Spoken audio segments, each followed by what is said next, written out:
এরপর আমাদের শাহাদুর সজীব ভাই কমেন্ট করেছেন, আচ্ছা ভাই পিছনে ফ্ল্যাশ লাইটটা কি আছে? হ্যাঁ, আপনারা যে রিং এর মতো একটা লাইট দেখতে পাচ্ছেন সেখানে আসলে ফ্ল্যাশ লাইট জ্বলে।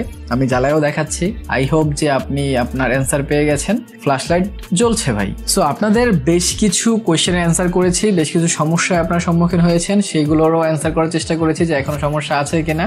আই হোপ আপনাদের এই ভিডিওটা কাজে আসবে। অ্যান্ড আমি আমার পার্সোনাল এক্সপিরিয়েন্স যদি শেয়ার করি, এই ফোনটার কিছু ভালো খারাপ দিক বলে দেই। 6 মাস ইউজ করার পর ডিজাইনটা ভাই এই ফোনের সুন্দর লাগছে আমার কাছে, সবাই এটা অ্যাপ্রিসিয়েটও করছে। এটা ডিসপ্লে যতই কাহিনী হোক না কেন, এটা ডিসপ্লে এখন অব্দি এই বাজেটে ফুল এইচডি ডিসপ্লে পাওয়া ভাই আর অ্যামোলেড ডিসপ্লে পাওয়া চারটেখানি কথা না। শুধুমাত্র যে আপনারা ভিডিও দেখতে পারবেন একটু কমে, ব্যাপারটা তা না, ওইটাতে এতটা সমস্যা হওয়ার কথা না। বিকজ অফ আপনারা হয়তো অনেকে 1080p ভিডিওই দেখেন না, অনেকে 480p ভিডিও দেখেন, বাংলাদেশের নেটের যে অবস্থা। কিন্তু যদি আপনারা ফোনটা চালানো তখনও যেই কালারফুল অ্যাপগুলো আপনারা দেখতে পারেন, যে কোনো কিছুই করেন, কালার এত সুন্দর কালার দেখা যায় অ্যামোলেড ডিসপ্লেতে, সেইটা আপনাদের মন জয় করে নেবে। তাছাড়া বেজেল টেজেল একটু বেশি থাকলেও এটা কিন্তু সিমিলার করার চেষ্টা করেছে, যার কারণে একটা ফুল ভিউ এক্সপিরিয়েন্স আসে। আর এই বাজেটে ইন ডিসপ্লে ফিঙ্গারপ্রিন্ট তারা দিছে, এটাও কিন্তু খারাপ বিষয় না। কিন্তু যে জিনিসগুলো আমি ভালো পাই নাই এই কয়দিন ইউজে, সেটা হচ্ছে যে ফোনটা ল্যাগ দেওয়া শুরু করছে ভাই। 6 মাস হয়েছে মাত্র, আরো কিছুদিন যাইতে পারতো,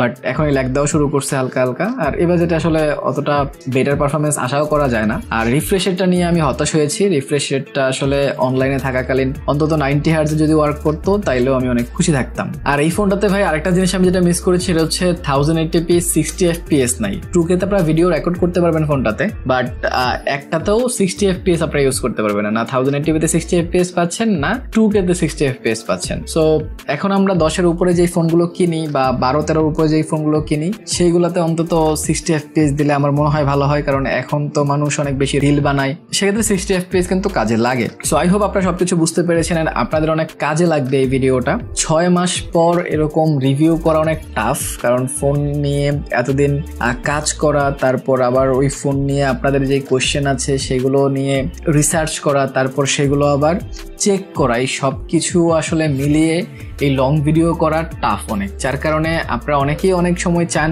বাট করতে পারি না, তার জন্য আমি সরি।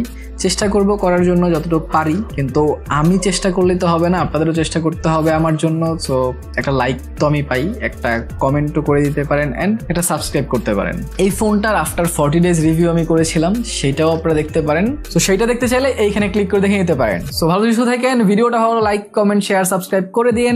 দেখা হবে পরের ভিডিওতে। টিল দেন, আল্লাহ হাফেজ।